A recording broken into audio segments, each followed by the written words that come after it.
parce que voilà, Faut que parce je que donne quoi? Faut que je donne quoi? une ordre d'intervention, parce que là, On va, on a Gabriel oui, maintenant avec nous.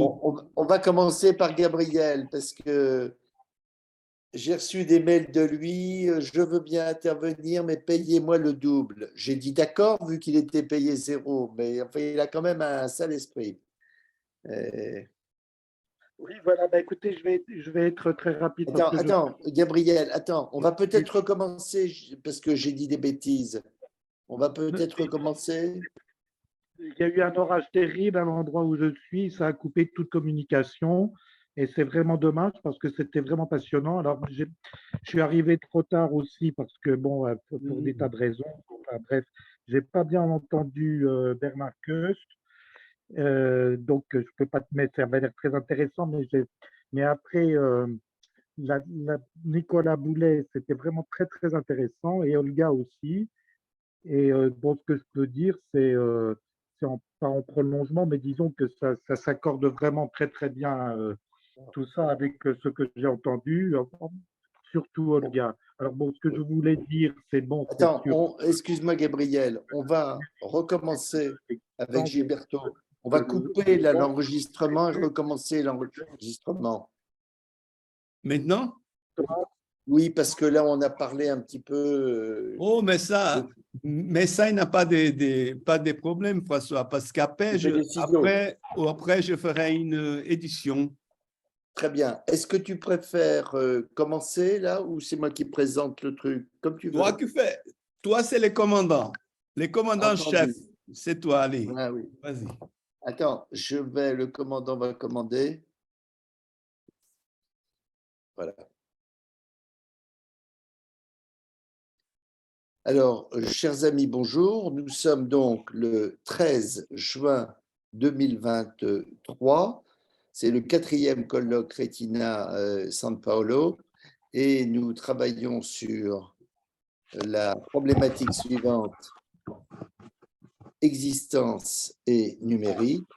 Et la table ronde qui s'offre à nous a pour titre IA, intelligence artificielle, et conscience de l'existence face au numérique. Nous aurons la chance d'avoir Gabriel Baudran qui prendra la parole le premier, suivi de Dominique Château, puis d'Agathe Lichtenstein et de Michel Godefroy. Les temps de parole sont de 20 minutes, questions comprises pour chacun, et il est conseillé de plutôt parler 15 minutes pour qu'il y ait un petit débat, et nous terminerons après par un petit débat. Je présente donc en une phrase, deux phrases, Gabriel Baudran, que je remercie beaucoup d'être parmi nous.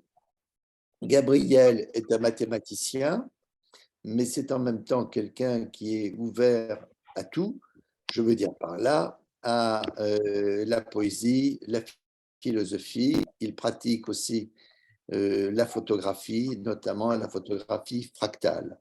Il a écrit un certain nombre de livres, certains sur Lacan et d'autres sur des sujets tout aussi intéressants. Merci Gabriel d'être parmi nous et nous t'écoutons.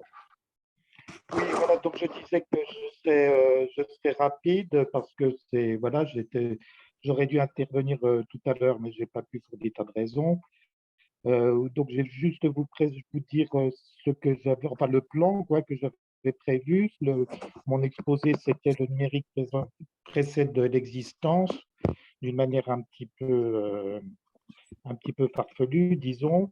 Donc, j'avais l'intention de dire d'abord que enfin, le départ, si vous voulez, c'est qu'est-ce que veut dire Pythagore quand il dit tout est nombre?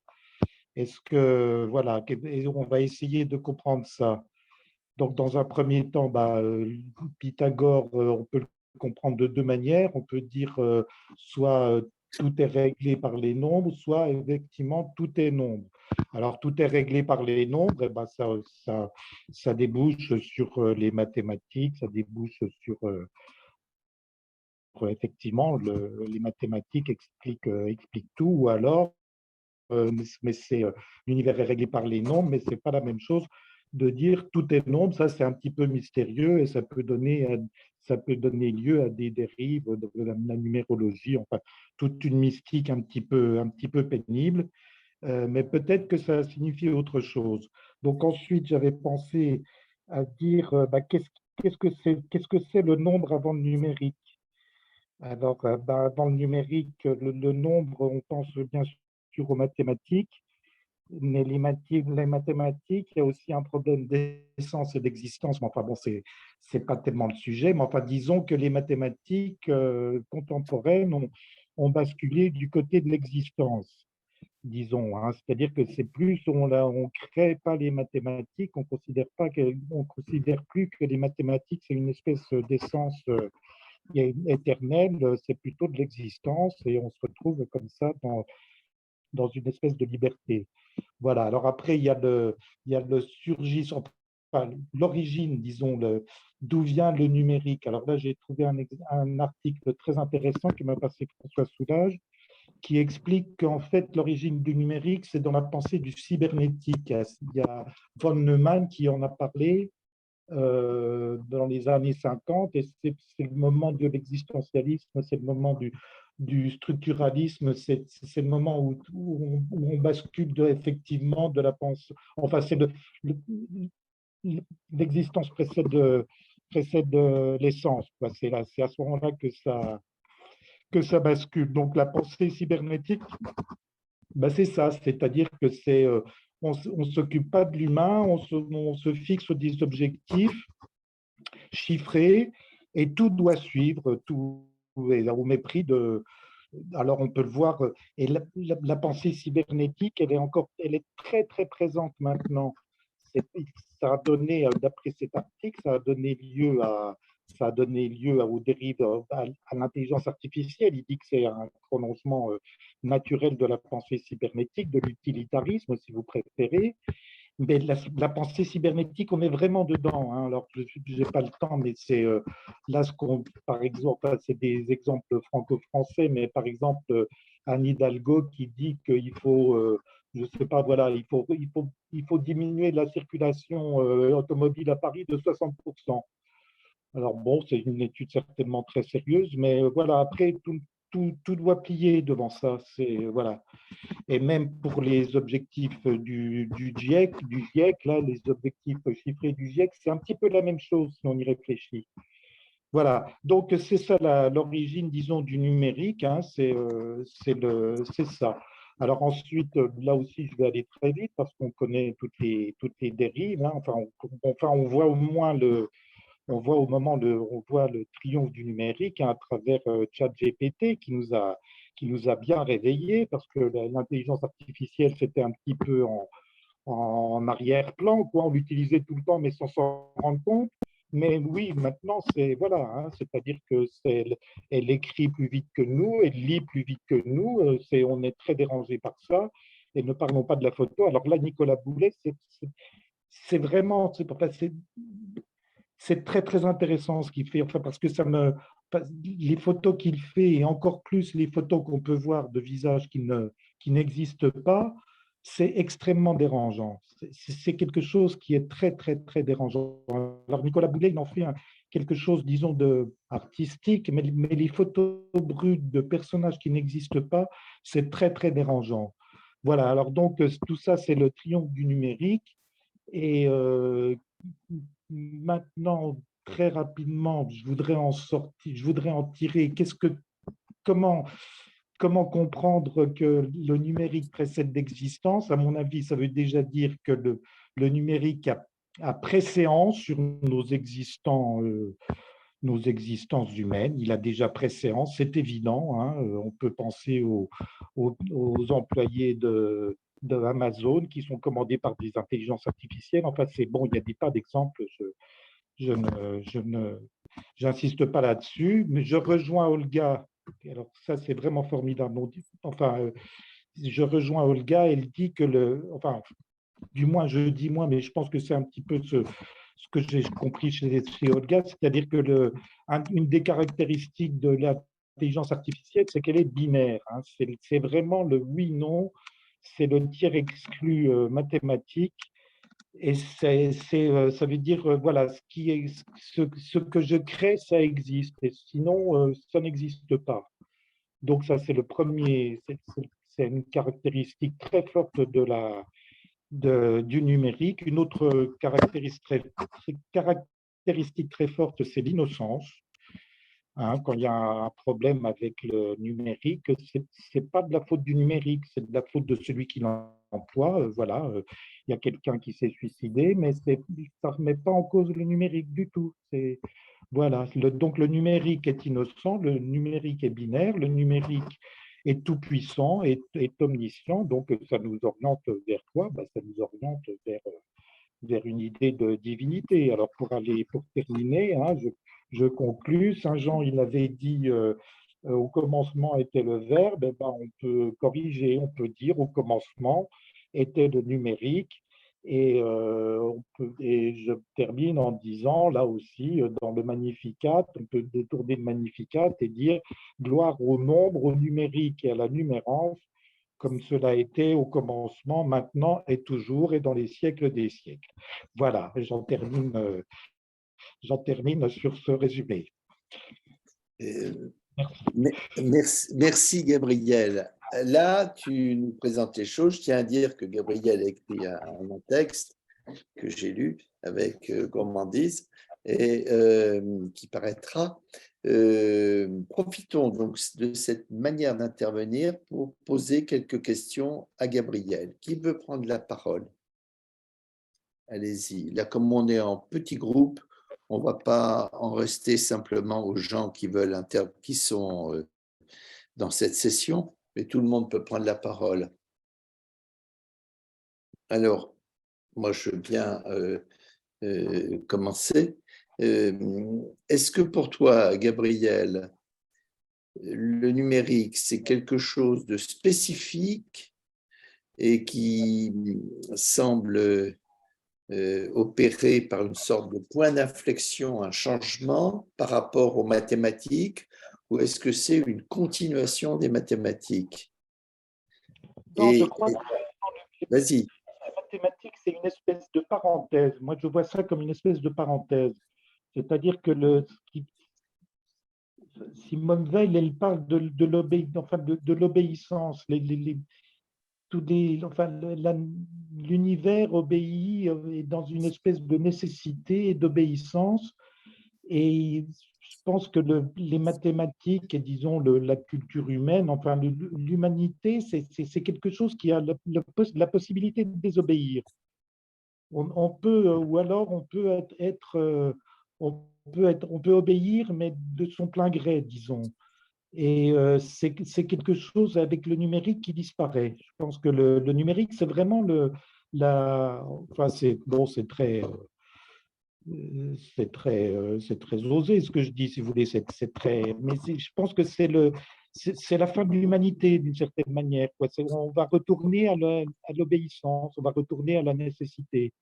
Mais c'est peut-être faux, quoi. Voilà, c'est peut-être en effet bon. L'humanité doit déboucher sur autre chose, quoi.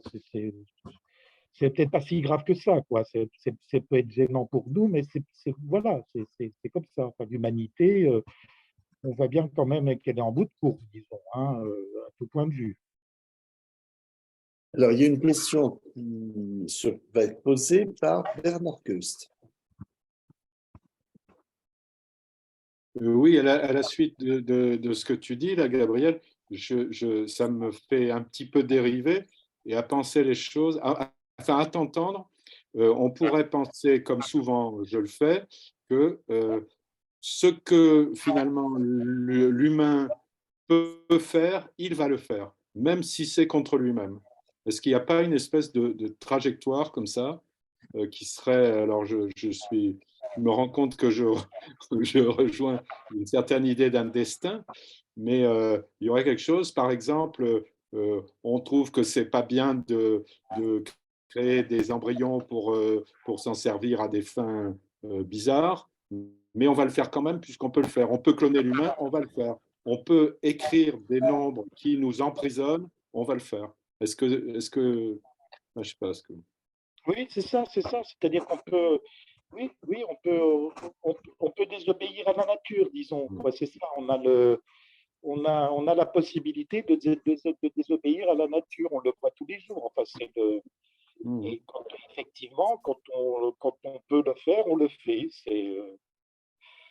Voilà, on a la possibilité de désobéir et on le fait. Et peut-être que c'est le numérique qui va peut-être enfin, en même temps parachever ça et en même temps l'achever, quoi. Enfin, c'est les deux à la fois, quoi. Ouais, ouais. Pour poursuivre un peu ce que disait Bernard, c'est la position d'Anders, donc il y a 70 ans. Quand quelque chose est possible, cette chose-là, ne vous imaginez pas qu'on fera attention à ne pas la pratiquer, elle se réalisera. C'est le possible, c'est du réel futur et on ne va pas s'empêcher de le faire. Et d'ailleurs, je me souviens d'un témoignage de quelqu'un qui a enquêté il y a une dizaine d'années dans la Silicon Valley. Et c'était une équipe française qui enquêtait, qui disait, mais est-ce que c'est pas dangereux un petit peu de faire ça? Et les gens disaient, mais attendez, le problème n'est pas là, on peut le faire, on le fait et on le fera. Et donc, voilà. Autre question.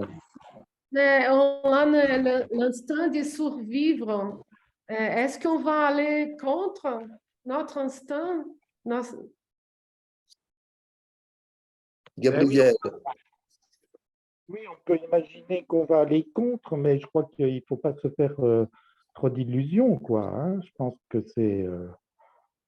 là, par exemple, les promoteurs de ChatGPT, maintenant, ils disent oh là là, c'est très, très grave, il faut faire il faut faire un break, là, il faut arrêter, là, il faut réfléchir pendant 6 mois. Mais voilà, alors même des gens comme ça qui sont très, très, très légitimes à dire ça, ils le disent, mais ça ne va pas le faire, quoi.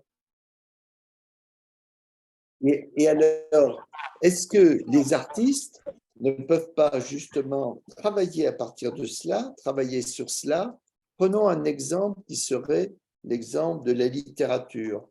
On s'aperçoit qu'on peut très bien fabriquer un roman rapidement avec ChatGPT, qui serait un peu imparfait au début, mais qu'on corrigera. Mais est-ce que ça ne va pas pousser des gens à se dire, ah bon, une machine peut fabriquer un roman, très bien, mais moi, quel roman je peux fabriquer? Moi, je me dis que ça peut provoquer une réaction chez des artistes, justement, à vouloir agir encore plus, à faire encore plus, à créer, dans la mesure où tu sembles le dire, Gabriel, encore faudrait-il que ça soit totalement démontrable, que la numérique nous pousse à la servitude, à l'obéissance, et là, on serait face à des gens qui utiliseraient une autre manière d'écrire et de penser. Ce qui est vrai pour la littérature peut être vrai, bien sûr, pour le cinéma et pour toute création, pour les arts plastiques, les installations, etc., et d'autres types de choses. Tout à fait, tout à fait. J'ai vu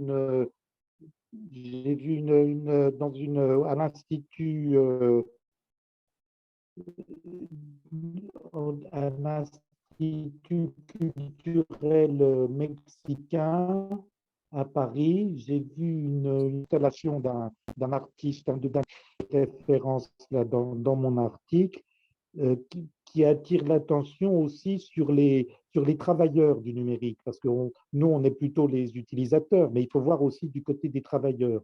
Et elle est elle est très forte, cette installation, quoi. Elle montre effectivement les travailleurs qui sont en voie enfin d'avatarisation, quoi. Donc, on peut, bien sûr, hein, on peut lutter, hein, le travail des artistes et des militants. Et effectivement, c'est de montrer ce que ça crée. Là, il y a aussi un problème de lutte de classe. Hein, il y a aussi ça. Hein, enfin, je veux dire, le numérique, il s'interpose entre disons, les privilégiés qu'on peut être et puis les travailleurs qui sont à l'autre bout de la chaîne, hein, cette espèce de monstre, quoi, de monstre numérique, hein, en lisant des horreurs du matin au soir pour que ce soit éliminé de ce que peut dire ChatGPT, des choses comme ça. Enfin, il y a tout cet aspect. Et est-ce que, puisqu'on parlait tout à l'heure avec Nicolas Boulet des travailleurs du sexe, est-ce que tu ferais une comparaison entre les travailleurs du sexe et les travailleurs du numérique? Entre les travailleurs du sexe et les travailleurs du numérique, bah, je ne sais pas. Alors là, je n'ai pas du tout pensé à ça, mais je pense que les travailleurs du sexe sont sans doute mieux défendus que les travailleurs du numérique. Bon, on va laisser peut-être la question en suspens et donner la parole à Dominique Château, qui ne parlera au départ pas véritablement de tout cela. Je parle des travailleurs du sexe, quoique son titre est tout à fait ambigu entre présence et conscience. Comment le numérique existe-t-il? Merci Dominique. Vous connaissez tous Dominique Château, dont l'œuvre philosophique et esthétique est extrêmement ample, à la fois en quantité et en amplitude. Il est bien sûr un spécialiste du cinéma, mais il a écrit sur la musique, sur la littérature, sur mille autres choses, sur la philosophie, sur la logique. Et j'ai demandé à Dominique d'intervenir, certes parce que c'est un professeur émérite et honorable à l'université Paris 1 Panthéon-Sorbonne, mais c'est aussi parce que, outre sa qualité de philosophe, outre le fait qu'il fasse des images et des films, il a été professeur de mathématiques. Et donc, le numérique, il va nous en parler. Là, tu me mets la pression. Merci François. Et merci aux organisateurs du colloque, hein, aux amis brésiliens notamment. Je suis très heureux d'intervenir. Ce dont je vais parler paraîtra peut-être un peu pas décalé, mais enfin une sorte de biais par rapport à. Alors, je m'excuse, je m'interromps parce que j'ai une espèce de voix dans le. J'entends quelque chose là, je ne sais pas si vous le percevez, mais il y a quelqu'un qui parle depuis quelque temps là. Je ne sais pas, bon, si on peut le signaler aux gens. Attends. Et de fermer les micros. Excuse-moi, les micros, il n'y a que mon micro qui est ouvert. Alors c'est peut-être toi qui Peut-être que je parle qui sans ronronne. Ou peut-être que nous venons de découvrir l'intervention des voix. Des voix en IA. Oui. En IA, peut-être. Voilà. C'est peut-être ça. Il y a aussi la possibilité de la schizophrénie, Dominique. Oui, ça, tu me connais bien.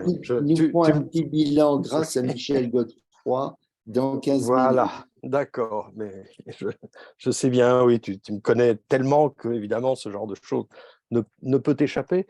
Non, je regarde en quelque sorte l'intelligence artificielle, et donc, par rapport à toutes les discussions qu'on vient d'avoir, un peu par un biais, tout simplement parce que, cherchant à y réfléchir, me sentant un peu novice, un peu naïf à ce sujet, pour ma part, j'ai eu envie de revenir à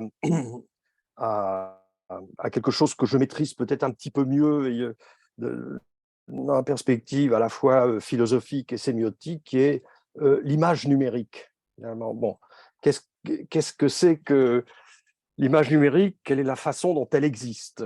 Alors, existence sans conscience n'est que ruine, etc. Mais enfin, avant de parler de conscience, justement, il faut se demander comment parler de l'existence. Et on a évoqué dans la première table ronde Descartes. Eh bien, personnellement, je fais référence souvent à la seconde méditation de Descartes, celle où il n'y a ni cogito ni ergo, mais justement le sparadrap de l'existence. en quelque sorte. Le processus de Descartes, c'est que de douter, le philosophe élague les différents modes de l'existence, mais finalement pour en arriver à l'exister même. Hein, quand il dit, après avoir examiné toute chose, et bon, voilà, il faut conclure. Je suis, j'existe est nécessairement vrai toutes les fois que je la prononce ou que je la conçois dans mon esprit.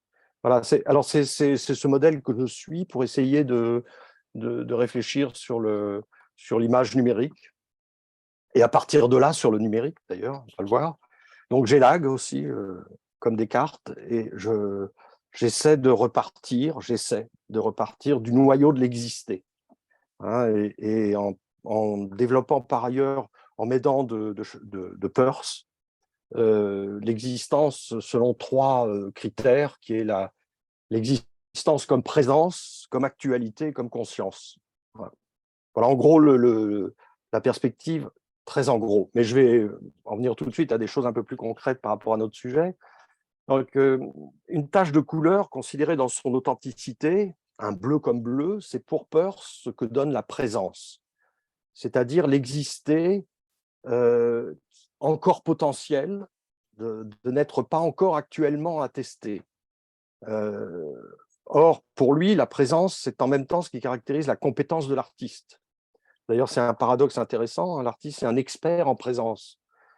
C'est que l'artiste, en fait, il s'y exerce sans cesse. D'ailleurs, Peirce dit qu'il a dû le faire lui aussi, pour essayer de comprendre ce qu'était l'esthétique, c'est-à-dire laver son regard des préjugements pour trouver une sorte d'apparence originelle, la vraie couleur des tournesols ou de la neige, etc. Apparence dont la lumière se joue à chaque moment du jour, comme la sérialité des tableaux de Monet l'a montré. Même variable, inconstante, insaisissable, c'est une existence matérielle. Je parlais tout à l'heure, hein, je disais que Olga avait parlé de la lumière, je pense que c'est très important. La lumière est matérielle à sa façon. Elle fait partie notamment du matériau du plasticien, et là on peut faire référence à Soulages, mais cette fois-ci le peintre, qui considère la lumière comme une matière, justement. Or, il me semble que justement la lumière devient encore plus importante avec la tâche numérique, qui n'a en aucune façon l'existence matérielle de la tâche naturelle ou picturale. À côté, par comparaison, elle est comme un néant ou une entité fantomatique, presque en manque d'ectoplasme. Pourtant, maintenant sortie sur l'écran, elle a une incontestable présence. Une existence comme présence, c'est un simulacre de tâche, mais qui fait présentement tâche. Entre les deux, justement, pour l'actualiser, d'où l'importance de cette notion d'actualité dont parle Peirce, il faut un coup de lumière. Donc déjà, là, j'ai 2 niveaux de lecture de l'existence numérique. La tâche numérique, en fait, qui n'existe pas au sens du fait numérique lui-même. Ce qui est un fait dans le numérique, ce qui est fait dans le numérique, c'est une composition de pixels. Et là, l'analogie avec le pointillisme est connue. On retrouve aussi les 2 étages platoniciens du Parménide. Au niveau du multiple, l'abstraction du pixel, au niveau de l'un, l'unité analogique de l'image. Et quant à leur rapport, la corrélation des pixels est une image potentielle. Pour préciser, on peut partir de la vision au microscope d'une peinture. Et on est frappé, quand on fait cette expérience, par l'aspect géologique. C'est comme des plaques superposées. Au contraire de cette tectonique picturale, l'en-deçà de l'image numérique a un aspect géométrique. Le pixel, qui se mesure comme division de l'espace, position réciproque et qualité de gris. Mais il y a aussi un en-deçà du pixel qui justement tient la vedette dans l'IA.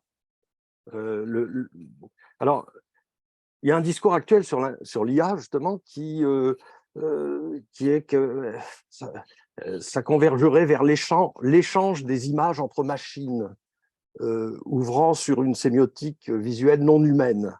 Il me semble que c'est faux. C'est d'ailleurs une nouvelle version du discours du déni de la représentation. Les machines en question n'échangent pas des images, mais des formules, des algorithmes.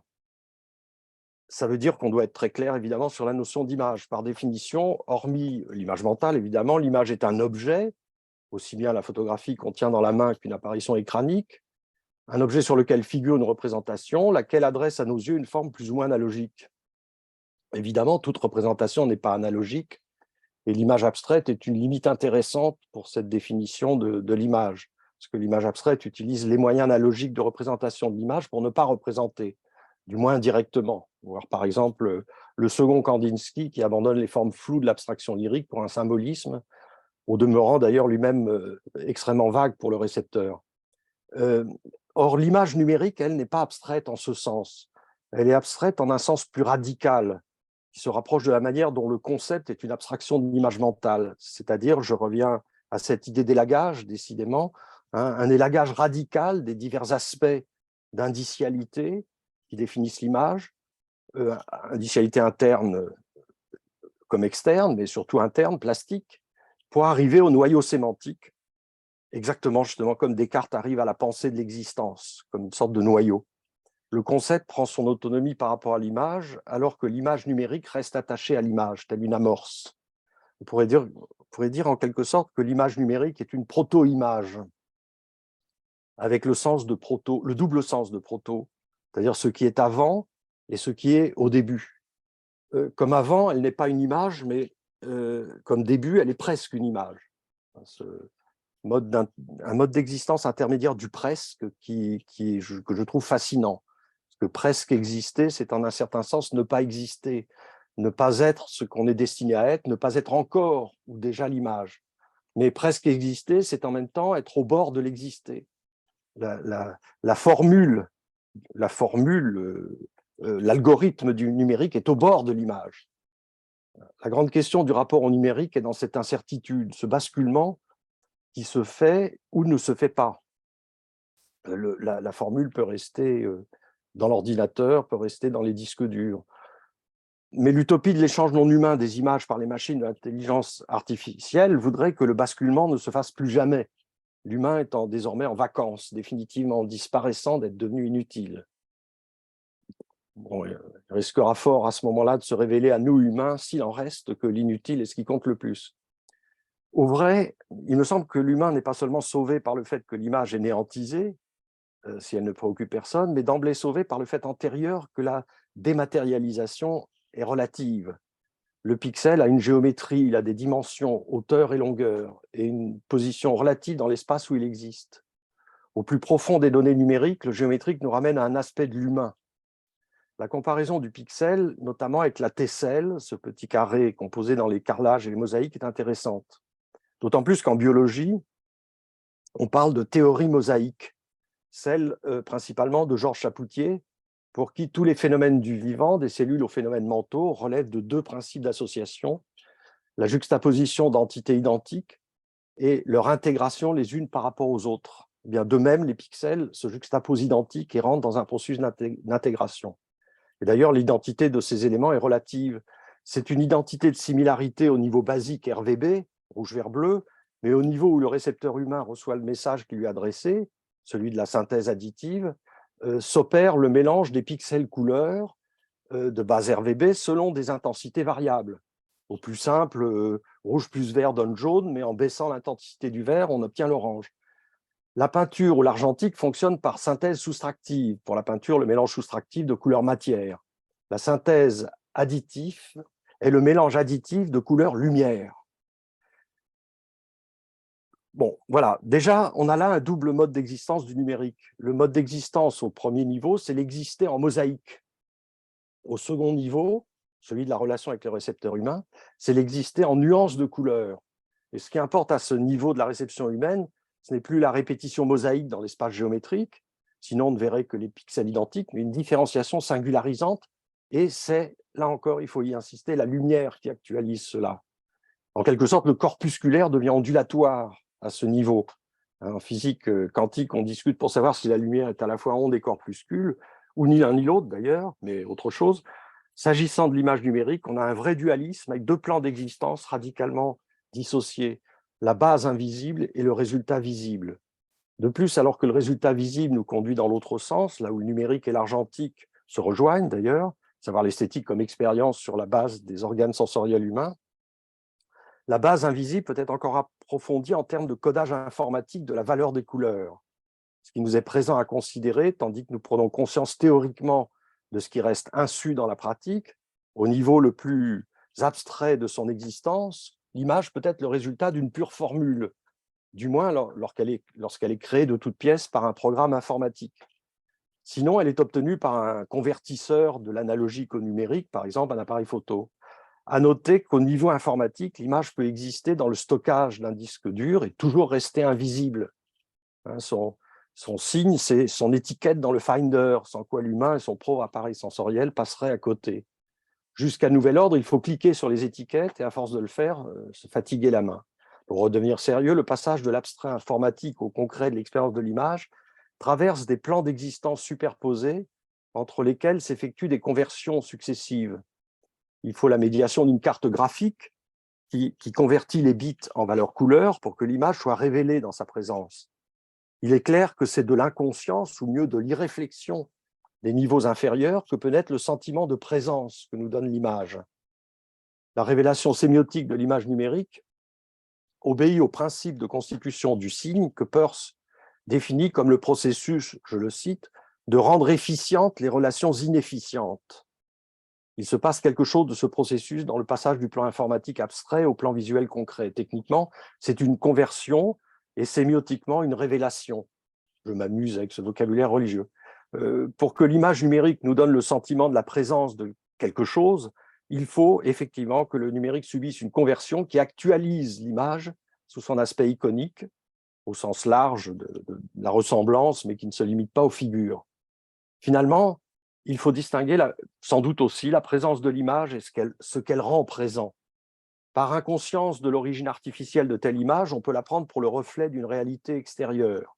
C'est là-dessus que joue l'IA, qui peut en plus s'en émanciper.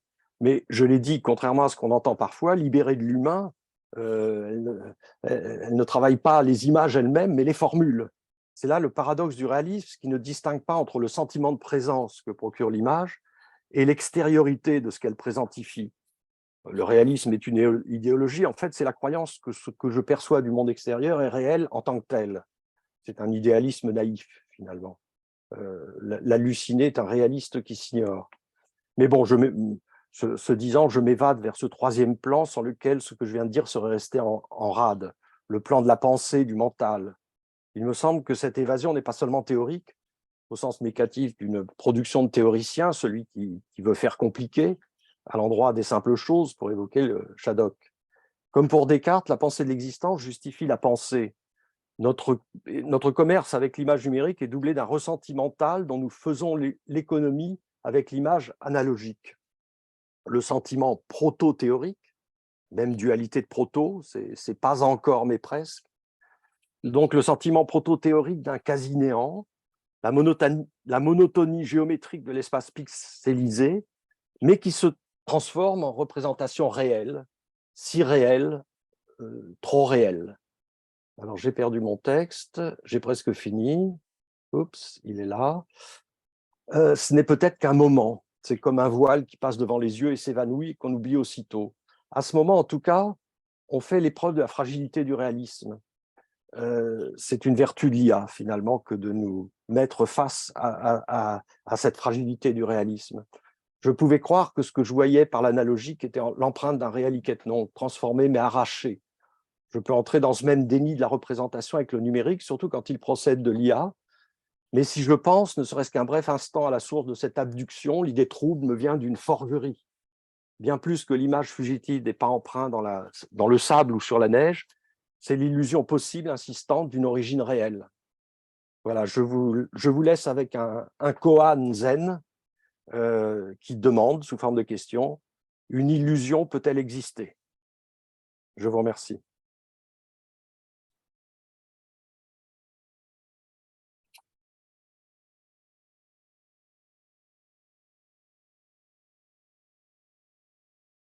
Merci beaucoup, beaucoup. C'était vraiment très riche, très passionnant. Je vais un tout petit peu changer la règle du jeu. Si quelqu'un veut poser une question, on peut le faire ou autrement on reprendra cela. Ça va vraiment nous nourrir lors de ce colloque, cette intervention.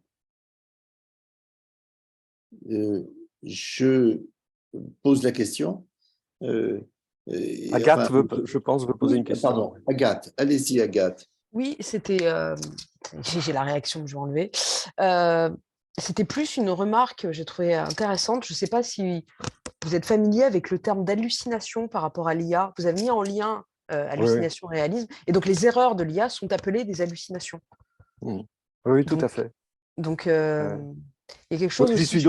Absolument, oui, c'est une très bonne remarque. Et j'y suis d'autant plus sensible que, ayant travaillé sur le cinéma, j'ai beaucoup travaillé sur les théories de Christian Metz, ce qu'il appelle l'hallucination paradoxale, en s'inspirant d'ailleurs de Freud. Puisque en fait, c'est un thème qui est chez Freud et que Christian Metz a transposé Alors, en développant encore plus, parce qu'il y a encore une autre idée qui est proche de ça, c'est Edgar Morin qui a donné cette notion, c'est ce qu'il appelle la double conscience. Donc, je pense que cette double conscience ou cette hallucination paradoxale, c'est-à-dire qu'on est halluciné, mais on sait qu'on l'est. On a une double conscience parce qu'on vit avec le film comme si c'était la réalité, mais on sait que c'est un film, etc. Et je pense que l'intelligence artificielle doit arriver à ce niveau où on la maîtrisera parce que justement, on sera dans cette capacité-là à la fois de jouer avec la chose et en même temps d'être conscient qu'on joue, d'être conscient qu'on joue. Voilà. Donc la notion d'hallucination est très importante. Ouais. Oui, effectivement. Et vous la mettiez en lien donc avec le réalisme. Vous avez dit, je n'ai plus la phrase exacte, je l'ai mal notée, mais que le réaliste est un halluciné d'une certaine manière. L'halluciné est un réaliste qui s'ignore. Oui, voilà, c'est ça. Mais est-ce que du coup, on pourrait peut-être voir ça comme ces erreurs, peut-être des élans de réalisme de la machine, parce que je me rappelle d'un texte de Byung-Chul Han qui a un avis très arrêté sur l'IA et qui pour lui est sans pathos, sans affect, sans rien. Donc sans rentrer dans quelque chose d'exagéré en voyant dans la machine un presse-com, mais est-ce que justement ces erreurs ne sont pas fondamentales au développement? Est-ce qu'on n'a pas besoin de ces erreurs-là, de ces élans qui nous ramènent à la réalité des choses, que les choses ne sauraient être parfaites d'une certaine manière? Oui, certainement. Alors le problème, c'est peut-être de discerner ce qui est, disons, de l'ordre de la relation au monde, par exemple la relation qu'on peut avoir à l'image, et ce qui est de l'ordre de l'idéologie. Je pense que ce sont deux plans différents qu'on doit dissocier si on veut comprendre comment fonctionnent les choses. Donc, en l'occurrence, on peut effectivement avoir besoin de participer à quelque chose avec une espèce de désir réaliste, mais ça ne veut pas dire qu'on est forcément dupe, on doit être forcément dupe sur le plan idéologique de cette attitude. Enfin, voilà, c'est comme ça que je vois ce que vous venez de dire. En tout cas, merci beaucoup pour ces questions. Merci. Oui, merci. On va tout de suite passer justement à Agathe. Allez-y, Agathe. Alors, je vais partager mon écran parce que j'ai 2-3 petites choses à vous montrer. J'avais fait le test tout à l'heure, donc normalement, c'est bon. Vous me confirmez? Est-ce que c'est bon pour tout le monde? Oui. Ok, très bien. C'est parfait, oui. Merci. Donc, en préambule de cette communication, je vais faire quelques précisions terminologiques et rajouter une suite au titre qui est donc IA générative et fabrique de la réalité vers l'irréalité augmentée. Donc, d'une part, donc, les idées de fabrique de la réalité, comme je l'emploie dans le titre, qui renvoie à l'expérience qu'on fait de la réalité. Donc, ici, il s'agit d'envisager ça comme une manière de voir les choses, de leur attribuer un sens, une fonction, et d'établir du lien avec et entre les choses. John Berger donne une explication qui est très simple et satisfaisante au fait de voir, de façon individuée, donc en termes de perception singulière. Il dit ainsi, je cite, « Notre façon de voir dépend de ce que nous savons ou de ce que nous croyons. » Et fin de citation. Et ce « ou » me semble extrêmement intéressant, et nous reviendrons là-dessus par la suite. En effet, ainsi qu'il le précise, les choses acquièrent du sens du fait même de la croyance en des éléments que l'on n'a jamais vus à proprement parler. Alors lui, il prend l'exemple du feu, et pour qui croit en l'enfer, en effet, ça revêt un sens différent que pour celui qui n'y croit pas, par exemple. Par ailleurs, je cite, « Regarder, c'est choisir », fin de citation, et il met en relief l'importance de ce choix, car c'est aussi lui qui conduira à mettre en mots ce qui aura été regardé de façon élective, donc ce qui aura été vu, puisqu'on ne voit que ce que l'on regarde d'abord. Et je vais citer François Soulages, mais quand on garde donc à nouveau, on plus loin garde, on retirait garde. Donc voir, c'est donc conserver, garder encore ce que l'on aura choisi. Et je rejoins là l'idée défendue par Berger également, puisque l'objet de son fameux livre « Voir le voir » est donc de montrer que, je cite, « toute image est une construction de l'homme », fin de citation. Ainsi, on peut dire que l'assemblage de ces images construites par chacun permet de fabriquer la réalité non pas en soi, mais pour soi. Et Berger poursuit en disant que, je cite, « chaque image est une façon donc de voir le voir ». Fin de citation. En outre, l'une des affirmations centrales de Berger dans l'ouvrage est que la vision précède le langage. Nous voyons avant de pouvoir parler ou décrire ce que nous voyons avec des mots. Il parle donc de se voir qui précède les mots. Ainsi, notre compréhension du monde et donc de la réalité pour soi, qui est d'abord visuelle, et les mots que nous utilisons pour écrire ce que nous voyons sont secondaires à cette expérience visuelle primaire. Et c'est d'ailleurs probablement à ce titre qu'Umberto Eco a aussi pu avancer que, je cite, « dire que l'on perd quelque chose dans le passage qui va de l'image au texte, c'est évident, car il y a des choses que les mots ne peuvent pas représenter. » Fin de citation. Donc en clair, le mot trahirait l'image et ne rendrait pas suffisamment compte de l'expérience que l'on fait de l'image. Décrire une image est une forme d'injustice.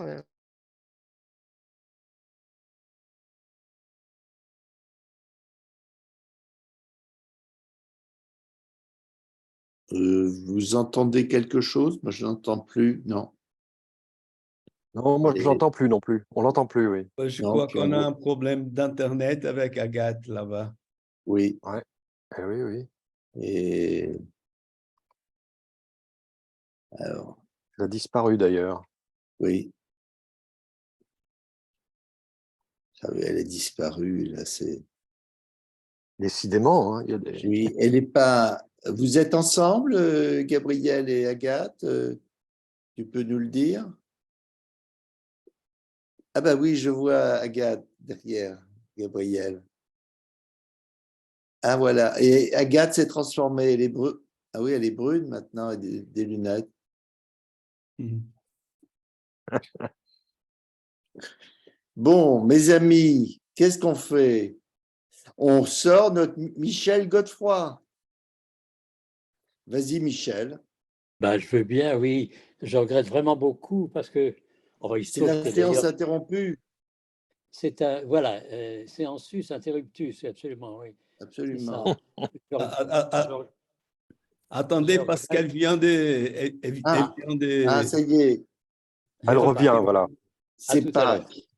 Je Elle est Bon, je ressuscitée. voudrais m'excuser, je me suis fait dégager par la technique. J'ai Bon. perdu toute connexion. Donc, C'est je peut-être pas reviens. la peine de mettre le grand écran parce que ça y est, on a bien compris le titre. Oui, mais il y a les images arrivent tout de suite. Tout de suite. Donc, voilà. Donc, ce qui est radicalement nouveau, c'est le texte. Aujourd'hui, c'est le texte qui vient nécessairement avant l'image. Et je ne parle pas là d'un concept sur une feuille de papier, mais véritablement le fait de produire l'image par le texte, et ce qui est donc l'objet de ma communication. Donc, en effet, c'est ce que je vais interroger. Qu'en est-il du rapport texte et image, quand désormais le texte produit l'image, le texte est la source de l'image, et que cette image est elle-même issue d'une croyance ou d'un désir de croyance en la réalité. Et c'est là que le « ou » mentionné précédemment est intéressant. Donc, ce qui se passe quand on produit une image avec des outils d'IA dites génératives, c'est qu'on doit d'abord lui écrire une courte description textuelle, ce qu'on appelle un prompt, afin que l'image puisse être produite. Donc là, c'est un exemple. J'ai demandé que Platon et Socrate jouent une partie d'échecs en 4K, avec un moyen détail dans le style de Van Gogh.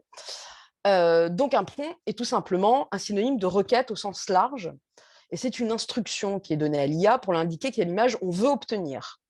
Plus le prompt est clair, plus l'image est proche de ce que l'on désire, avec un facteur aléatoire tout de même, et le texte se rédige de façon relativement sémantique, un peu comme on ferait une requête dans Google, en fait.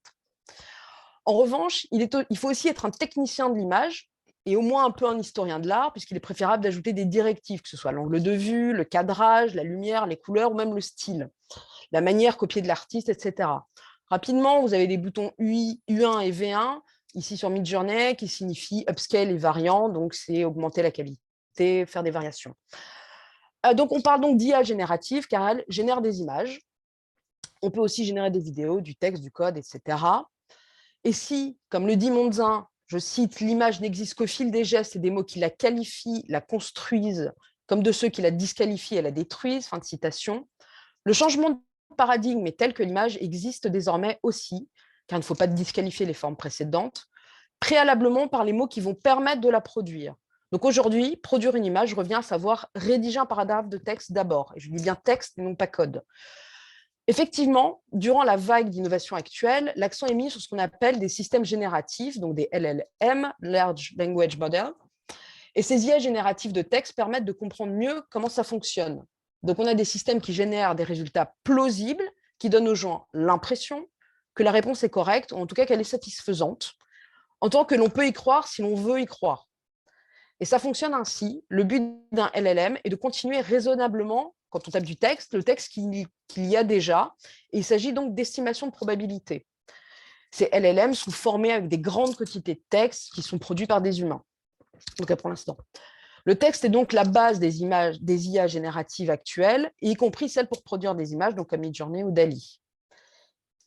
Alors, vous pouvez tester à l'occasion, je vais aller très rapidement là-dessus, sur cette appli qui va vous permettre de vous amuser à savoir si une IA est humaine ou pas. Dans l'exemple que je vous ai mis, donc une expérience que j'ai menée, c'est tellement bien fait que l'IA m'a elle-même accusé d'être un robot. Donc, c'est un jeu pas inintéressant, je vous recommande vraiment de le faire. Donc, vous serez confronté soit à un homme, soit à une IA. J'ai été bluffée à peu près une fois sur deux. Donc, en clair, on est vraiment dans la simulation au sens de Baudrillard, et s'installe une sorte de nouveau paradigme au plus près de ce qu'il avait théorisé. On est entre la réalité et la fiction qui sont devenus désormais quasi indiscernables dans ce qu'il appelait, lui, l'hyper-réalité. Mais si chez Baudrillard, la simulation n'est qu'une imitation de la réalité, ce n'est pas une imitation de la réalité, mais c'est une dissimulation du fait que la notion de réalité est elle-même une construction. L'idée que moi je défends ici, c'est qu'avec l'IA générative, ce qui me semble fondamentalement singulier, c'est que les gens désirent aujourd'hui que cette indiscernabilité, cette espèce de réalité augmentée de leur croyance soit visible. Et puisque c'est visible, ça change le voir. Cette photographie-là que je vous montre est importante parce qu'elle met en relief ce changement de paradigme qu'on est en train de vivre. Donc, elle a été commise, et c'est un terme employé à dessein, par un photographe allemand qui s'appelle Boris Eldagsen, et qui est un portrait de femme qui s'appelle Pseudomnesia the Electrician. Et elle a gagné un concours important de photographie, le Sony World Photography en mars dernier. Et le jury, et ensuite, ça a été avoué par l'artiste qui a défendu sa posture en mettant en relief le fait que ce type de concours n'est pas préparé à recevoir ce type d'image. Si le jury avait été un peu exercé, il aurait vu que les mains sont mal faites, que c'était une image générée par IA. Mais c'est quand même intéressant de savoir que ce type d'image sait déjà gagner des concours. Et donc, la réflexion que je vous propose de développer est issue d'un événement récent très particulier, mais qui est pour moi éminemment représentatif de ce changement de paradigme. En tout cas, c'est ce que je postule. Je vais aller très vite, du coup, avec le temps que j'ai perdu. Vous avez certainement vu ces images qui ont été générées par IA et qui ont fait le buzz, donc Macron, pendant les manifs contre la loi retraite. Ce qui est intéressant, c'est qu'il y en a qui étaient très peu crédibles, donc comme le pape en gilet jaune ou Macron parmi les manifestants. En revanche, celle-ci est intéressante particulièrement, une très courte vidéo. Il a fallu que l'AFP, pardon, si ça veut bien faire, bon, tant pis, ça ne fonctionne pas. L'AFP a dû faire un démenti parce que, en fait, il y a une vidéo d'une personne âgée qui a effectivement été maltraitée par les forces de l'ordre, qui a été traînée. Et donc, c'est sur cette vidéo qu'a capitalisé une fausse photographie, mais extrêmement crédible. Et ce qui est intéressant là-dedans, c'est que les gens voulaient croire qu'il s'agissait de la même personne. La croyance en cette réalité est fondamentale à sa dispersion, à sa dissémination, parce que c'était crédible et cohérent avec la perception de la réalité que l'on se faisait, à savoir que l'État est violent et qu'il réprime sans distinction. Et la situation qui nous intéresse particulièrement est celle-ci. Plusieurs utilisateurs de Twitter pensaient avoir découvert une photo qui montrait l'interpellation d'une jeune femme en manifestation. Et ils ont immédiatement réagi en disant qu'elle a été faite par intelligence artificielle. Hasard calendaire, c'est à ce moment-là que Midjourney a fait une mise à jour très importante. Donc là, on est le 28 mars pour la photo. La semaine précédente, le 16 mars, il y avait cette mise à jour. Pourtant, le cliché a bel et bien été pris lors de cette manifestation, le 28 mars, comme l'attestent diverses photographies prises sur scène. Là, on a d'autres angles de vue faits par d'autres photographes de la même personne, de la même jeune fille arrêtée. Mais ça n'a pas suffi. Même que le photographe original, qui s'appelle Badier85, lui-même dise « c'est moi qui ai fait la photo », les gens ne voulaient pas y croire.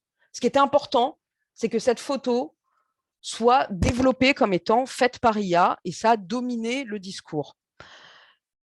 Donc l'IA fait effectivement aujourd'hui indubitablement l'objet d'un battage médiatique qui est incroyable. La technique n'est pourtant pas récente, mais aucune de ces vagues de nouveautés jusqu'à présent nous avait vraiment sommé d'interroger la réalité de telle sorte que les individus désormais partent du principe que si une image est bonne, qu'elle est intéressante, qu'elle est extraordinaire, représentative, forte, bref, que le studium, si on emploie le vocabulaire barthien, donc l'intérêt général qu'on peut lui porter, sont parfaits, au sens de parfaitement en conformité avec la réalité des faits, non pas que l'on voit ou que l'on croit individuellement, mais qui participent d'une construction collective, alors c'est une image qui est faite par IA.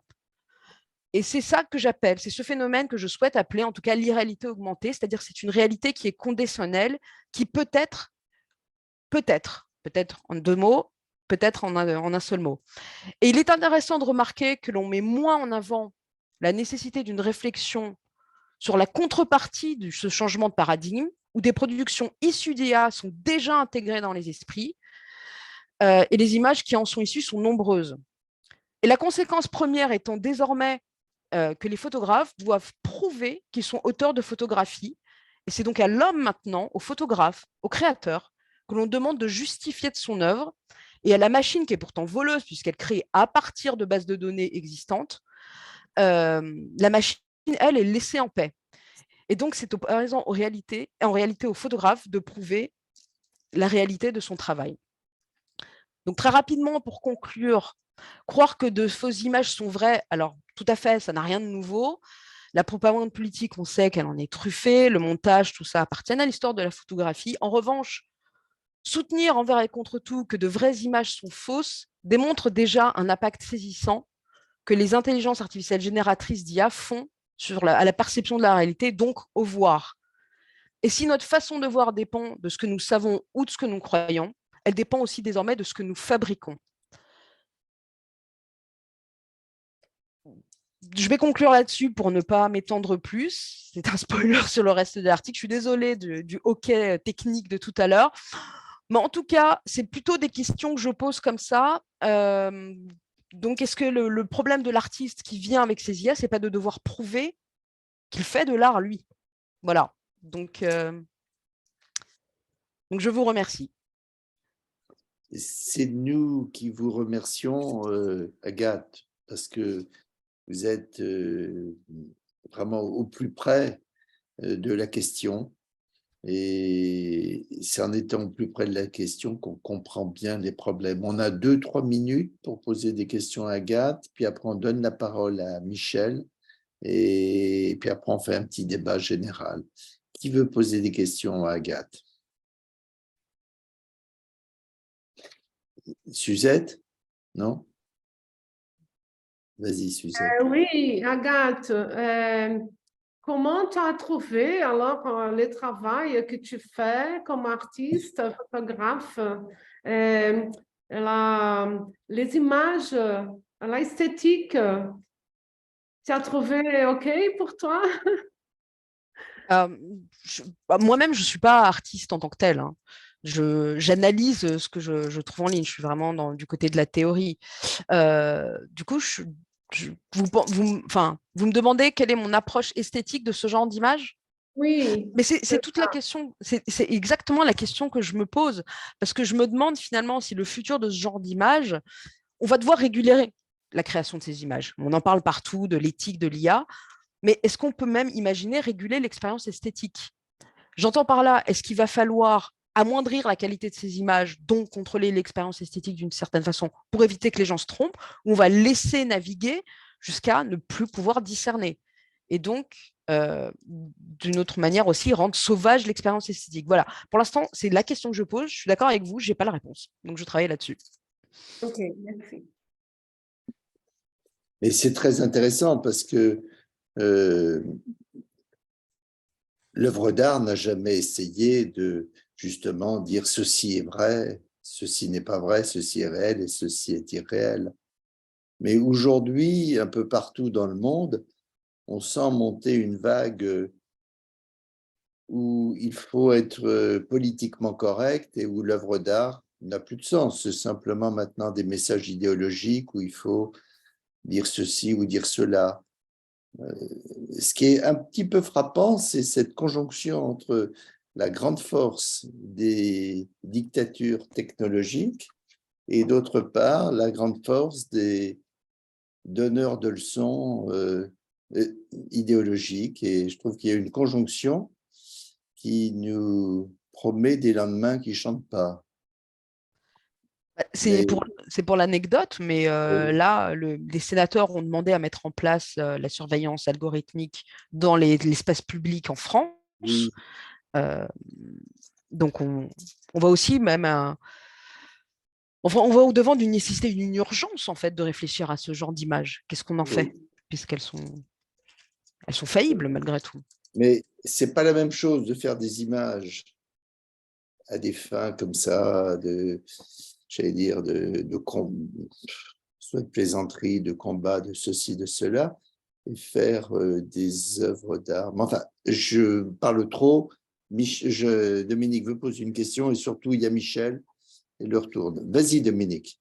Oui, juste une petite question, Agathe, parce que comment, elle dit, elle m'intéresse beaucoup et que je pense qu'elle pourra sans doute répondre à la question, mais je me pose quand même une petite question sur quelle différence faites-vous entre ces images d'IA et l'image de propagande qui existe depuis très longtemps et qui a toujours utilisé le trucage et qui a toujours joué sur évidemment le fait que, notamment, alors à partir de la photographie surtout, que disons, la caractéristique même de la photographie, c'était finalement d'induire la croyance dans ce qui était représenté.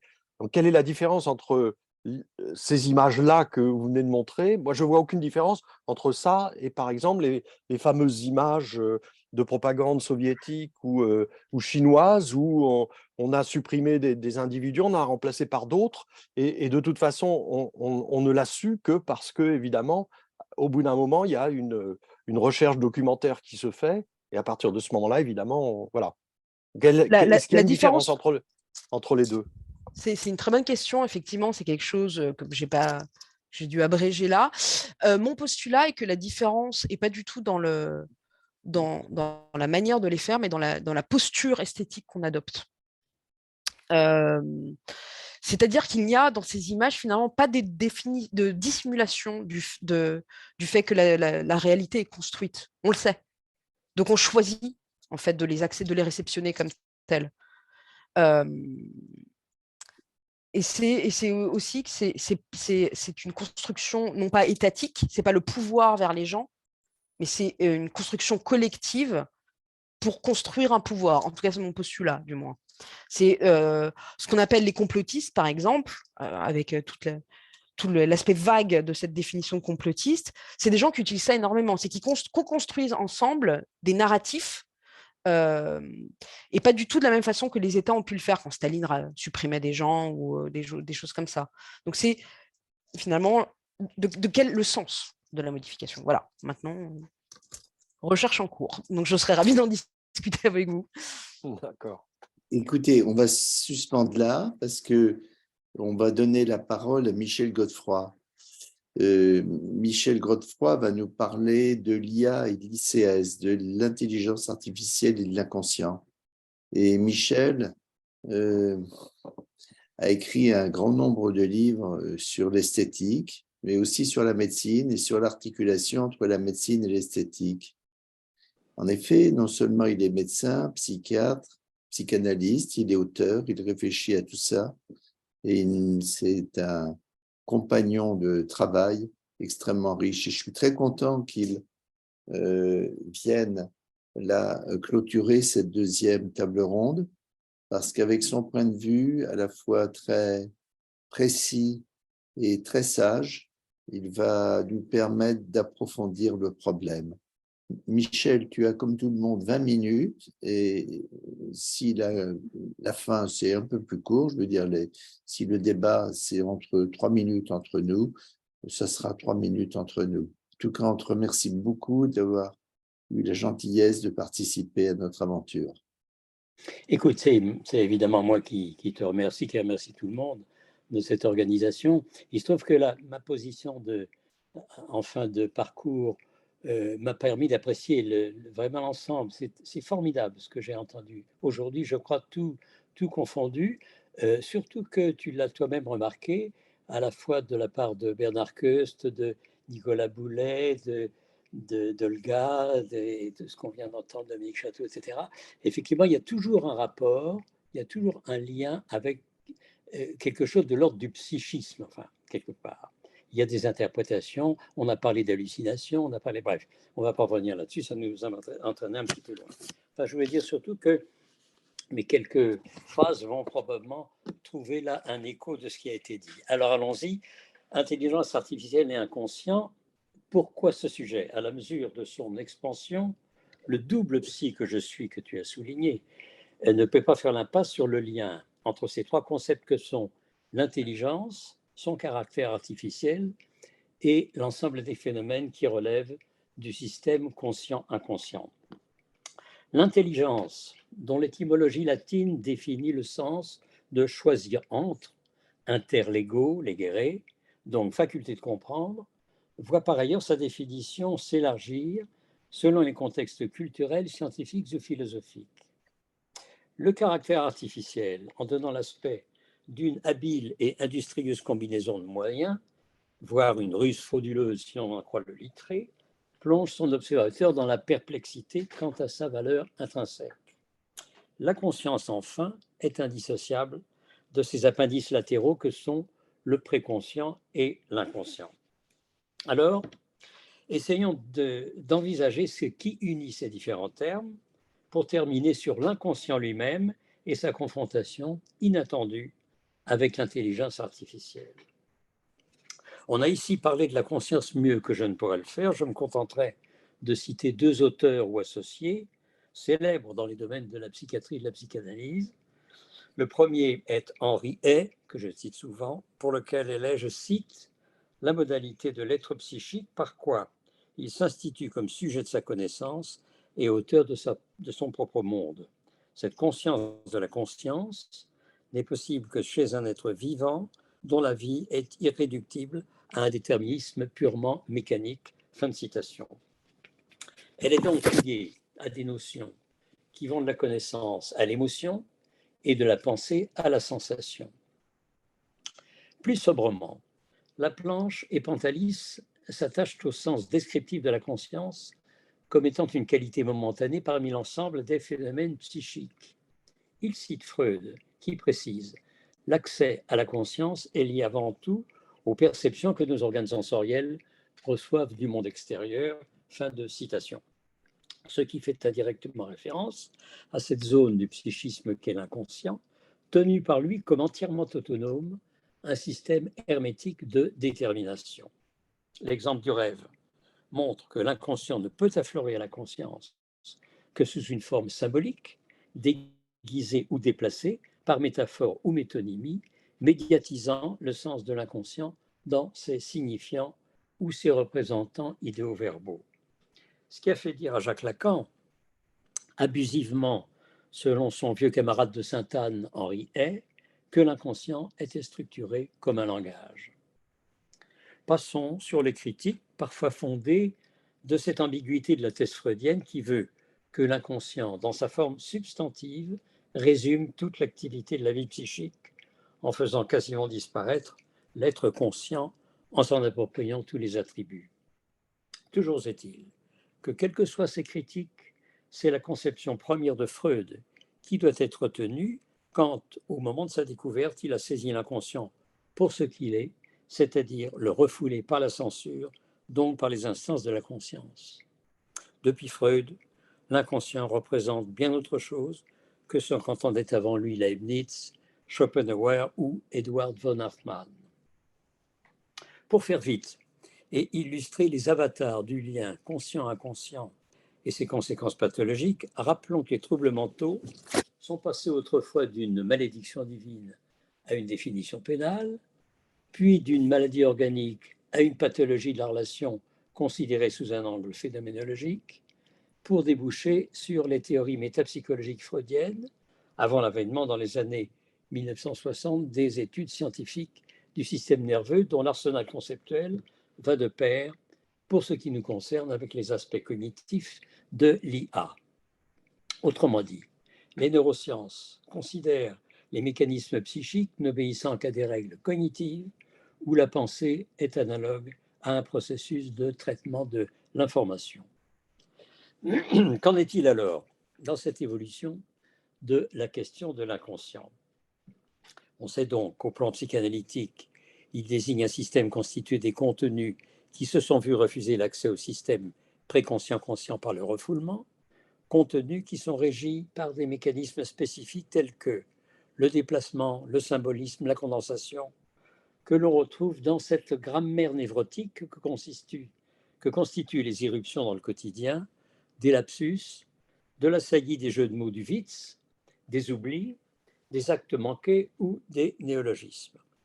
Les neuroscientifiques contemporains rejettent ces actions fonctionnelles de l'inconscient, estimant que l'on peut décrire scientifiquement ces processus interprétatifs qui scénariseraient alors le réel, en opposition aux fondateurs de la psychanalyse qui, selon Lionel Nakache, fait plutôt l'éloge de la fiction mentale. Et, je le cite, à l'image de Christophe Colomb qui explorait les Amériques en étant persuadé de découvrir les Indes, l'erreur de Freud fut de croire découvrir l'inconscient alors qu'il nous dévoilait l'essence profonde de notre conscient. Fin de citation. Le refoulement ne serait alors qu'un phénomène conscient, objectivable par une explication des comportements par les réseaux de neurones. Par opposition à l'inconscient freudien, les neuroscientifiques préfèrent alors parler dans ce contexte d'inconscient cognitif ou non conscient, le cognitivisme impliquant l'idée selon laquelle la pensée, comme nous l'avons dit, s'apparente à un banal traitement de l'information. Il a été tenté par le passé de confronter l'homme et la machine pour comparer leurs capacités respectives à adopter les mécanismes de la pensée. 2 expériences ont été faites en ce sens. La première en 1950, c'est pas d'hier, par un mathématicien britannique qui s'appelait Alan Turing, qui a mis un homme en confrontation à l'aveugle avec un autre humain et un ordinateur. Si dans les messages le sujet n'est pas capable de dire lequel de ses interlocuteurs est un ordinateur, on peut considérer que ce dernier a passé le test avec succès. Mais cette éventuelle évaluation d'une conscience était d'une simplicité très limitée, surtout si on la compare avec la considérable complexité de la vie psychique, du vécu intime, de la sensibilité et de la sexualité, comme en témoigne la vie d'Alan Turing lui-même, qui, après des déboires liés à son homosexualité dans l'Angleterre puritaine d'alors, s'est suicidé à 42 ans en croquant une pomme imprégnée de cyanure, dit l'histoire, ce qui n'a rien à voir avec le logo d'Apple, dit-on. Voilà, ça c'est ce qu'on dit. La seconde expérience, une trentaine d'années plus tard, par un philosophe américain qui s'appelait John Searle, qui, dans l'expérience dite de la chambre chinoise, où 2 locuteurs, l'un dedans et l'autre dehors, s'expriment en chinois, l'un naturellement, l'autre en utilisant des règles informatiques syntaxiques sans rien y comprendre. Ce qui avait pour but de montrer qu'un usage maîtrisé du langage se double d'une conscience de ce que l'on dit, s'opposant ainsi à la thèse de Turing consistant à reconnaître une conscience intentionnelle chez un interlocuteur, personne ou machine, sur la seule base d'un comportement linguistique. Alors, s'il n'y a pas de conscience des machines, il n'y a pas d'inconscient par définition, tout au moins dans la perspective freudienne, le non-conscient des neuroscientifiques, quant à lui, n'étant que le préliminaire des mécanismes de la cognition. Au-delà des expériences de Turing ou de Searle, on pourrait cependant s'y tromper quand on considère l'extrême sophistication des applications de l'intelligence artificielle, comme ce prototype dont on a beaucoup parlé d'agent conversationnel ou chatbot, que l'on appelle ChatGPT, récent de quelques mois, je crois que c'est en novembre 2022, dans lequel l'ordinateur reconnaît et analyse un vaste ensemble de textes à travers un réseau de neurones artificiels et abstraits. On peut ainsi créer, comme on vient de le voir, des réponses, des sons, des images générées, etc., conditionnées par les techniques d'apprentissage, automatisme profond et aboutissant à des processus génératifs qui poussent à l'extrême la réflexion et les questionnements sur l'éventuelle proximité de l'intelligence artificielle avec les mécanismes de robotisation dans l'art, la philosophie ou la médecine, dans la perspective d'un post-humanisme galopant. Tout cela est inquiétant, troublant. Je vais vous faire part d'une réaction qui m'est venue récemment sur ce sujet. Je suis loin d'être un familier de l'informatique en général, comme tu le sais, à part les références bibliographiques et le Wikipédia d'Internet, mais il se trouve que je dispose à la maison, comme beaucoup de monde, de ce petit appareil auquel on pose des questions, qui répond, qui branche une station de radio, qui allume les lumières, etc. Bref, un assistant vocal, une sorte de chatbot élémentaire, mais qui habituellement, quand on lui dit d'arrêter l'émission, dit poliment « au revoir et à bientôt ». Ce qui a fait sourire au début. Et depuis quelque temps, Alexa, c'est son nom, ne dit plus rien inexplicablement. Ma réaction immédiate a été « elle boude », ou plus vulgairement « Alexa me fait la gueule », comme si, et je dis bien comme si, l'appareil était muni d'un système réactionnel de caractère ou de bouderie, une capacité affective qui m'apparaissait et me faisait réagir. Au-delà de l'anecdote, cela m'a alerté et fait réfléchir sur la relation ainsi créée entre l'intelligence artificielle et son utilisateur. Cette relation passe par plusieurs étapes, en l'occurrence l'étonnement, l'amusement, une vie comique de répondre, et finalement une impression étrange, une inquiétante étrangeté, dit Freud, car le message oral ne provient pas d'une personne, d'un véritable interlocuteur, son absence en soulignant le défaut. Voilà la question. L'intelligence artificielle n'est pas une personne, terme qui évoque un échange réciproque avec l'autre, donc un lien intersubjectif qui suppose deux existences autonomes avec leurs particularités, leurs problèmes. L'intelligence artificielle ne représente pas un humain, elle n'a pas d'enfance, pas de vieillesse, pas de maladie, pas de refoulement, pas de maturation, pas de sexe, pas de névrose ni de perversion. Au fond, elle n'existe pas. Mais moi, j'existe. Mon inconscient frappe à ma porte, avide des moyens de lever les refoulements ou au contraire de les convertir en symptômes, d'en rechercher l'apaisement empathique dans le transfert ou d'en subir la souffrance et l'angoisse. C'est donc de l'inconscient de l'utilisateur qu'il s'agit, qui a, pourrait-on dire, pris le pli de s'adresser à une instance, vestige d'une personne, avec laquelle il a pris l'habitude de la négociation et du compromis, parfois douloureusement. En termes clairs et analytiques, on sait que cette fonction du moi est de trouver la mesure entre les pulsions du ça et les exigences du surmoi. Qu'à un cas, avec ou sans aide, on y arrive généralement, sauf grosse pathologie. Le véritable interlocuteur, l'autre, parfois l'analyste, est pourvu, lui, d'une intelligence naturelle qui a certes ses défauts dans sa lecture, qui trébuche, qui use et parfois abuse de perception, de sensation, d'essais de conclusion, et, merveille, qui peut se tromper. L'intelligence artificielle, elle, est implacable dans sa froideur vertigineuse, avec cette formidable collection de données, donc de règles. Elle n'a pas de faiblesse, pas de folie, sa parole n'est pas insignifiant idéo-verbal, il n'y a rien à décrypter, à suggérer ou à négocier. Pour conclure, un exemple récent et dramatique illustre ce propos. Vous connaissez peut-être en intelligence artificielle ce programme informatique qui reprend, en le simulant, l'attitude d'un psychothérapeute appliquant la méthode de Carl Rogers, psychologue américain qui se voulait, ironie de l'histoire, grand humaniste en pratiquant une approche centrée sur la personne. Cette méthode consiste à reformuler la plupart des affirmations que le patient donne à son psychothérapeute sous la forme de questions et en les lui posant. On a donc élaboré un programme dans ce sens que l'on a baptisé ELISA, qui se contentait de relancer son utilisateur sans donner de réponse à ses propos et sans en comprendre le sens. Mais un sujet fragile qui s'y adresse risque d'humaniser ce robot, ce qu'on a appelé l'effet ELISA. Récemment, un jeune Belge, très anxieux, éco-anxieux comme on dit maintenant, a cru trouver du réconfort auprès d'ELISA, auquel il s'est confié de façon très obsessionnelle, donc très pathologique, pendant plusieurs semaines sur la catastrophe imminente du réchauffement climatique. Il a évoqué l'idée de se sacrifier si ELISA accepte de prendre soin de la planète et de sauver l'humanité grâce à l'intelligence artificielle. C'est un extrait du journal La Libre Belgique. À cela, ELISA, fidèle à son programme, lui demande pourquoi il n'a pas mis ses paroles à exécution et il se suicide.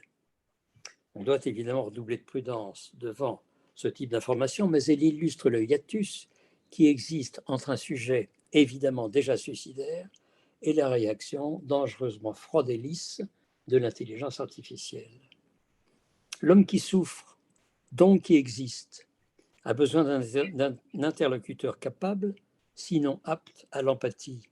Pour cela, ce dernier une imperfection utile permettant au moi les négociations nécessaires. Au fond, il n'y a que le réel qui est une pathologie. Le réel a des maladies, le virtuel a des bugs. L'homme se soigne, l'ordinateur se réinitialise. L'architecture de l'appareil psychique de l'homme est cohérente et fragile, celle de l'intelligence artificielle est logique et sans appel. Et alors, qu'est-ce qui nous reste? Peut-être le doute ou, Dieu merci, l'imaginaire. Voilà, je vous remercie. J'espère que je n'ai pas été trop long. Merci infiniment, Michel. C'était vraiment passionnant. Vraiment. Et deux choses comme ça que j'ai notées. La première, tu as décrit l'intelligence artificielle et tu as dit, alors, elle n'existe pas. Parce que exister, c'est justement autre chose, comme j'ai essayé de l'indiquer juste au début. Et deuxièmement, et c'est la transition sur les autres séquences qui vont avoir lieu dans ce colloque, tu termines sur l'imaginaire et sur la possibilité de l'imaginaire. Et si on fait un pas de plus, ça peut être l'imaginaire du côté du rêve ou du côté des projets, etc., des utopies, comme ça peut être l'imaginaire du côté de l'art. Et c'est vraiment passionnant. Alors, je donne la parole à qui veut la prendre pour rentrer en dialogue avec toi et qui veut prendre la parole. Et avant, je demanderai à Gilberto, il est 25, nous avons encore 5 minutes, Gilberto. Juste. Ton micro. Oui, François. Oui, désolé, parce que là, je suis en train, parce qu'il a 2 autres tables en même temps, donc Bien les sûr, gens bien m'appellent sûr. de tous les côtés. Désolé Bien sûr. pour ça. Non, c'est non, vraiment- c'est non parfait. mais oui, on a 5 minutes jusqu'à Oui. 15h30, parce qu'après, on aura d'autres tables Bien rondes sûr, à c'est tout à 15h30. fait normal. Donc, 4 minutes, s'il vous plaît, mais c'était génial, hein. Je suis vraiment Ouais. étonné oui, avec c'était- tous les superbes manifestations ouais, vraiment très bien. des collègues. Alors, qui veut poser ou qui veut faire une remarque, qui veut réfléchir à partir de ce qu'a dit Michel, qui veut rebondir sur ce qu'il a Oui, dit? moi je veux bien dire Oui, vas-y, juste une donne le petite micro. chose. Bien sûr. Michel, est-ce que vraiment l'imaginaire peut échapper à l'IA? J'ai quelques doutes qui ne sont pas liés directement à l'IA et je ne connais pas la question sur ce sujet-là. Mais il se trouve qu'en ce moment, je travaille pour un numéro de la revue d'esthétique sur Bernard Tessèdre. Et Bernard Tessèdre a participé avec d'autres à un gros travail sur ce qu'ils appelaient l'archéologie de l'imaginaire. Et c'est un travail d'archivage mondial de toutes les formes de l'imaginaire mondial qui a été commencé à ce moment-là. Il y avait une revue qui a été enfin, il y a tout un tas de choses. Et ça s'appelle l'International de l'imaginaire, d'ailleurs. Et c'est une véritable compilation de tout ce qui appartient à l'imaginaire mondial et qu'on peut très bien imaginer rentrant justement dans les plans de l'intelligence artificielle qui récupérerait tout ça et qui, à partir de là, d'ailleurs, pourrait créer des imaginaires fictifs. Alors, je suis tout à fait passionné par ce que vous dites et tout ce qui a été dit aujourd'hui. Simplement, ma simple réflexion venait… Je voulais juste dire, c'est Jean Duvigneau qui est à l'origine de ça, le sociologue Jean Duvigneau. Pardon. D'accord. Je pense effectivement que, au fond, l'extraordinaire compilation dont vous parliez ne peut que en ajouter effectivement à la possibilité. Ça va être l'imaginaire de l'imaginaire, en fait. C'est-à-dire qu'il va y avoir une sorte de suite infinie de toutes les choses. Je parlais, moi, plus simplement, évidemment, je partais plus simplement d'une base, à savoir qu'effectivement, je liais l'imaginaire et l'inconscient, en fin de compte, avec toutes les conséquences au niveau de l'art, au niveau de la philosophie, etc., tout le reste.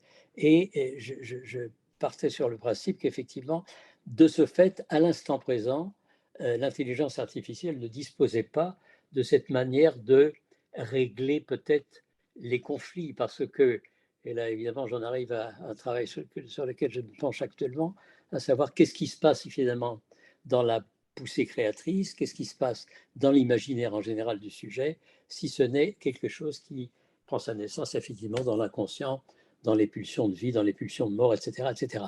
Sur quoi je n'insiste pas. Donc je me basais surtout sur, en quelque sorte, sur l'amont de l'imaginaire, et non pas effectivement sur tout ce qu'on peut imaginer par la suite.